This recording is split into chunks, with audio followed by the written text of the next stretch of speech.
नमस्कार साथियों, एक बार फिर से स्वागत है मेरे चैनल एजुटेक सेक्टर में। साथियों, आज का जो विषय है, आज का जो टॉपिक है उसके अंतर्गत मैं आपको बताने वाला हूं कि डाकघर बचत योजना क्या होती है और इन योजनाओं में कौन कौन सी योजनाएं होती हैं जिसमें आप अच्छे से निवेश करके अच्छा खासा ब्याज कमा सकते हैं।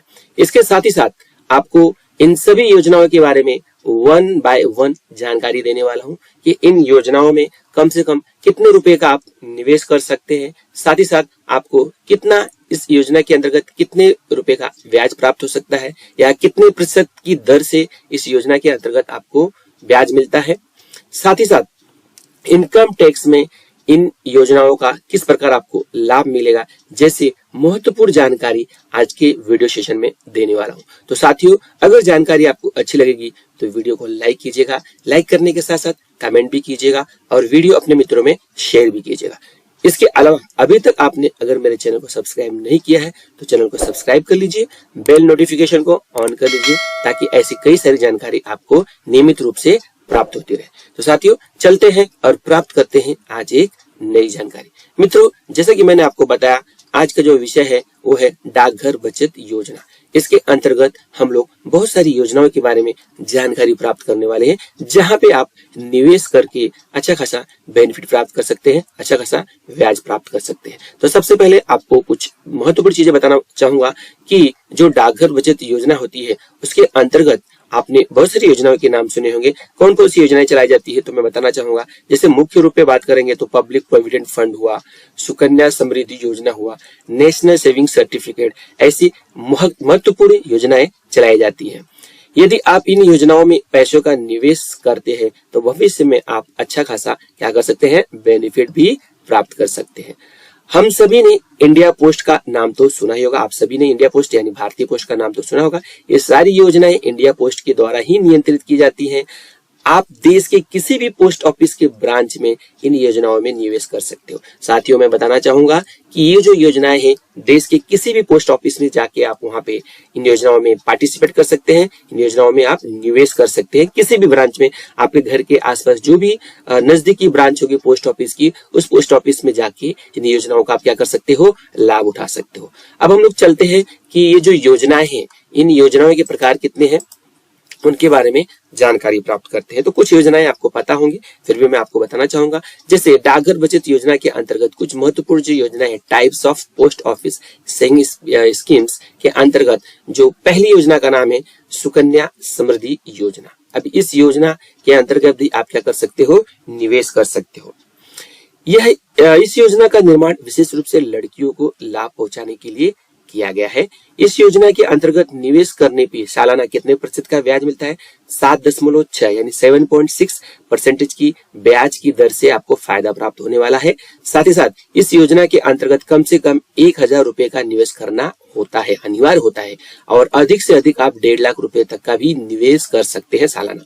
इस योजना के तहत खाता खोलने से लेकर क्या करना है, 15 साल न्यूनतम राशि का निवेश करना अनिवार्य होता है। तो आप जब से इस खाता को खोलते हो कम से कम आपको कितना साल तक इसमें यानी इस योजना के अंतर्गत पैसे डालने हैं, निवेश करने हैं, कम से कम 15 वर्ष तक आपको क्या करना है, निवेश करना है। तो साथियों, मैं आपको बताना चाहूंगा कि इस योजना की यानी जो सुकन्या समृद्धि योजना है, इसके महत्वपूर्ण मुद्दे क्या है, महत्वपूर्ण पॉइंट्स क्या है कि ये लड़कियों के लिए योजना है और इस योजना के अंतर्गत आपको कितने प्रतिशत की ब्याज दर मिलेगी, 7.6, और कम से कम कितना रुपए का निवेश करना पड़ेगा, 1,000 रुपए का, और सालाना कितना अधिकतम रुपए का निवेश कर सकते हैं तो 1.5 लाख रुपए तक का आप क्या कर सकते हो, निवेश कर सकते हो। तो ये पहली योजना हुई जिसका नाम है सुकन्या समृद्धि योजना। अब हम चलते हैं एक दूसरी योजना के बारे में बात करते हैं जो डाकघर बचत योजना के अंतर्गत आती है। पोस्ट ऑफिस में इस योजना का आप लाभ उठा सकते हो। देखिए, जो दूसरी बचत योजना है उसका नाम है public provident fund. Public provident fund, अब देखते हैं ये योजना क्या है। तो यह लॉन्ग टर्म निवेश योजना है, लंबे समय के लिए चलती है। इस योजना के अंतर्गत निवेशक को अब ब्याज की दर देखिए, जो महत्वपूर्ण बात है 7.1, इसमें कितना ब्याज मिलता है, 7.1। और इस योजना की कुल कालावधि कितनी साल की होती है, 15 साल की योजना होती है। तथा इस योजना में निवेशक को कम से कम कितना रुपया, 500, कम से कम आपको 500 रुपए का निवेश करना पड़ेगा और अधिक से अधिक 1.5 लाख रुपए तक का भी निवेश कर सकते हैं। तो इसमें जो मेन की पॉइंट्स हैं वो आपको ध्यान में रखना है। लॉन्ग टर्म योजना के अंतर्गत आती है ये पब्लिक प्रोविडेंट फंड, और इसमें आपको जो ब्याज की दर होती है 7.1% होती है। कुल कालावधि 15 साल की मानी जाती है, और कम से कम 500 रुपए का निवेश करना है, और अधिक से अधिक 1.5 लाख रुपए तक का भी निवेश कर सकते हैं। अब आइए एक दूसरी योजना के बारे में मैं बताना चाहूंगा। फटाफट सारी योजनाओं के बारे में जानकारी देते चलूंगा, आप देखते जाइए, आपको समझ में आएगा अच्छी तरह से। जो अगली योजना है उसको बोलते हैं नेशनल सेविंग सर्टिफिकेट। क्या बोलते हैं? नेशनल सेविंग सर्टिफिकेट, या इसको हम लोग NSC भी बोलते हैं। बहुत ही महत्वपूर्ण योजना है। इस योजना के तहत निवेशक पैसों का निवेश करके कितने प्रतिशत की दर से उसे ब्याज मिलने वाला है? 6.8% या प्रतिशत की ब्याज की दर से उसे लाभ प्राप्त होने वाला है। इस योजना की मैच्योरिटी जो कालावधि होती है वो 5 साल की होती है। 5 साल में मैच्योर हो जाती है, परिपक्व हो जाती है। इस योजना के तहत कम से कम आपको कितने रुपए का निवेश करना है? 100 रुपए का अनिवार्य होता है। इस योजना के अंतर्गत अधिकतम राशि की कोई भी सीमा नहीं है। देखिए, ये जो नेशनल सेविंग सर्टिफिकेट है, ये योजना बहुत ही महत्वपूर्ण है। इसके की पॉइंट क्या है? ब्याज की दर है 6.8। साथ ही साथ आपको ध्यान में रखना है मैच्योरिटी का पीरियड कितना रहता है? 5 साल में मैच्योर हो जाती है। कम से कम कितने रुपए का निवेश करना है? आपको 100 रुपए का निवेश करना है। और इस योजना के अंतर्गत अधिकतम राशि की कोई भी सीमा निर्धारित नहीं की गई है। तो ये हो गई आपकी नेशनल सेविंग सर्टिफिकेट योजना। अब मैं आपको एक अगले नई योजना के बारे में बताता हूं, जिसका नाम है किसान विकास पत्र योजना। जिसका नाम है किसान विकास पत्र योजना। देखते हैं इस योजना के मुख्य बिंदु क्या क्या है। देखिए साथियों, ये जो योजना है, इस योजना के अंतर्गत भी आप निवेश कर सकते हैं, लेकिन ये किसानों के लिए है, ये ध्यान में रखना है। इसके अंतर्गत ब्याज की दर देखिए 6.9% इसकी ब्याज की दर मिलती है। कितना है? 6.9, यानी 6.9। ठीक है। यह योजना विशेष रूप से देश के किसानों के लिए, क्योंकि नाम से ही पता चल गया है। और इस योजना के अंतर्गत कम से कम 1000 रुपए का निवेश करना अनिवार्य होता है। इस योजना के अंतर्गत अधिकतम राशि निर्धारित नहीं की गई है। इस योजना की कालावधि 9 साल 4 महीने की होती है, यानी इसमें निवेश करेंगे तो 9 साल 4 महीने तक इंतजार करना पड़ेगा। तो ये जो किसान विकास पत्र योजना है, इसके मुख्य बिंदु है कि ये योजना किसानों के लिए है। कितने प्रतिशत की ब्याज है? 6.9। कितना अधिकतम निवेश करना पड़ेगा? कम से कम कितना निवेश करना पड़ेगा? 1000 रुपए का निवेश। अधिकतम राशि की कोई सीमा निर्धारित नहीं की गई है, और इसकी जो कालावधि है 9 साल 4 महीने है। इस योजना का नाम क्या है? किसान विकास पत्र योजना। अब मैं आगे अगले एक योजना के बारे में बताता हूँ। ये सभी योजनाएं महत्वपूर्ण हैं, इसके बारे में जानकारी प्राप्त करते चलिए। देखिए, अगली जो योजना है आपको बताऊंगा, इन योजनाओं के बारे में जानकारी देने वाला हूँ। देखिए, अगली जो योजना है उसका नाम है पोस्ट ऑफिस सेविंग अकाउंट। ध्यान में रखिए, पोस्ट ऑफिस सेविंग अकाउंट। अब ये क्या है? पोस्ट ऑफिस सेविंग, बैंक का तो सेविंग अकाउंट होता है, लेकिन पोस्ट ऑफिस में भी होता है। यस, जैसे बैंक में आप सेविंग अकाउंट खोलते हैं, वैसे पोस्ट ऑफिस में भी आप क्या कर सकते हैं? सेविंग अकाउंट, बचत खाता खोल सकते हैं। तो यह बैंक अकाउंट की तरह ही होता है। सेविंग अकाउंट में यदि आप पैसा निवेश करते हैं, पैसा डालते हैं, तो ब्याज की दर कितनी है? थोड़ी कम होती है। 4% की दर से आपको ब्याज मिलता है। इस योजना के अंतर्गत कम से कम 50 रुपए की न्यूनतम राशि रखना अनिवार्य होता है। कितना मिनिमम बैलेंस करना पड़ता है? आपको 50 रुपीज का बैलेंस करना पड़ता है। एक बैंक अकाउंट के जैसे ही है। नॉर्मली बैंक में 1000 से लेकर 2000 तक का मिनिमम बैलेंस रखना पड़ता है, लेकिन पोस्ट ऑफिस में अगर आप सेविंग अकाउंट खुलवाते हैं तो इसमें आपको कम से कम 50 रुपए की न्यूनतम राशि रखनी होगी। साथ ही साथ ये ध्यान में रखना है कि ये जो सेविंग अकाउंट है बैंक की तरह होता है, लेकिन इसमें ब्याज दर कितनी मिलती है? 4% की ब्याज दर मिलती है। चलिए आगे एक मैं बताता हूँ। अगला जो है वो है जो अगला जो बचत योजना है, उसके अंतर्गत आपको मैं जानकारी देना चाहूंगा। उस योजना का नाम है सीनियर सिटीजन सेविंग स्कीम। ध्यान दीजिए, सीनियर लोगों के लिए है सीनियर सिटीजन सेविंग स्कीम। इस योजना के तहत मैं आपको बताना चाहूंगा कि क्या क्या हो सकता है। ध्यान दीजिए, इस योजना के अंतर्गत जो ब्याज की दर है, देखिए सीनियर सिटीजनशिप होने की वजह से इसके अंदर ब्याज की दर जो है 7.4% की दर से ब्याज मिलने वाला है। और यह योजना जो विशेष रूप से 60 वर्ष से अधिक आयु के लोगों के लिए ही बनाई गई। स्पेशली सीनियर सिटीजन बोला गया है, तो 60 वर्ष से अधिक के लिए। इस योजना के अंतर्गत अधिक से अधिक आप 15 लाख रुपए तक का 15 लाख रुपए तक का निवेश कर सकते हैं। कितने? 15 लाख रुपए तक का निवेश कर सकते हैं। ठीक है, चलिए आगे की योजनाओं के बारे में बता देता हूँ कौन सी योजना है।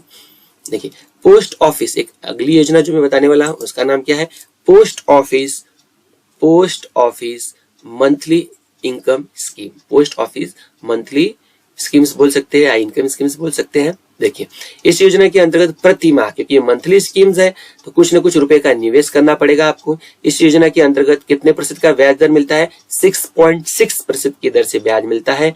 इस योजना के अंतर्गत कम से कम ₹15 का निवेश करना अनिवार्य होता है।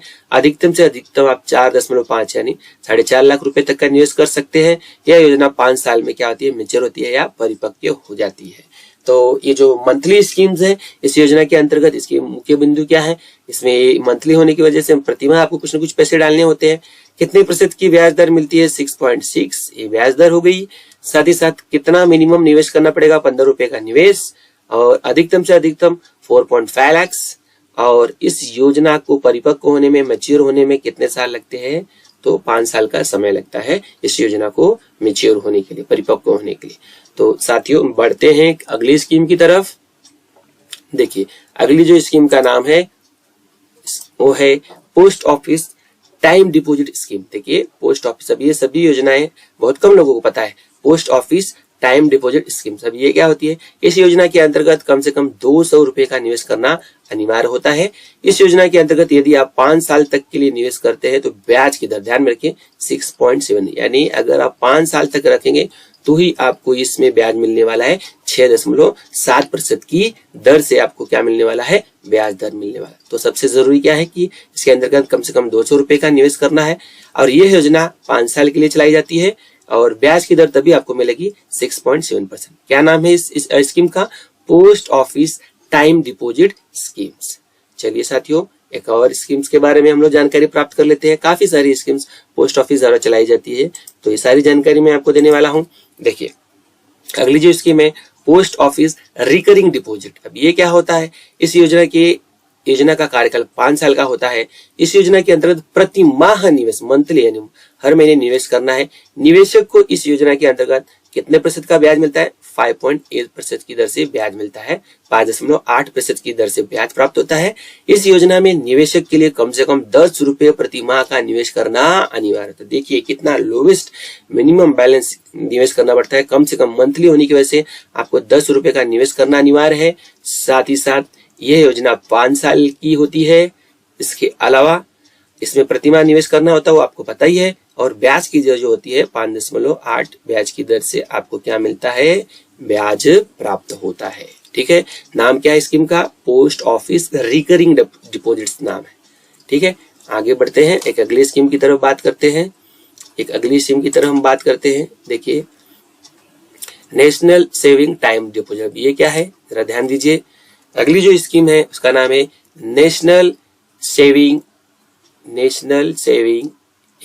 National saving time deposit account. अब ये क्या होता है? यह योजना अत्यधिक ब्याज दिलाने वाली योजना के रूप में जानी जाती है। इस योजना के अंतर्गत कम से कम ₹1000 का निवेश करना अनिवार्य है। इस खाते को व्यक्तिगत रूप से या संयुक्त रूप से भी अधिकतम 3 व्यक्तियों द्वारा संचालित किया जा सकता है। इस प्रकार का अकाउंट माइनर खाता धारक भी क्या कर सकते हैं?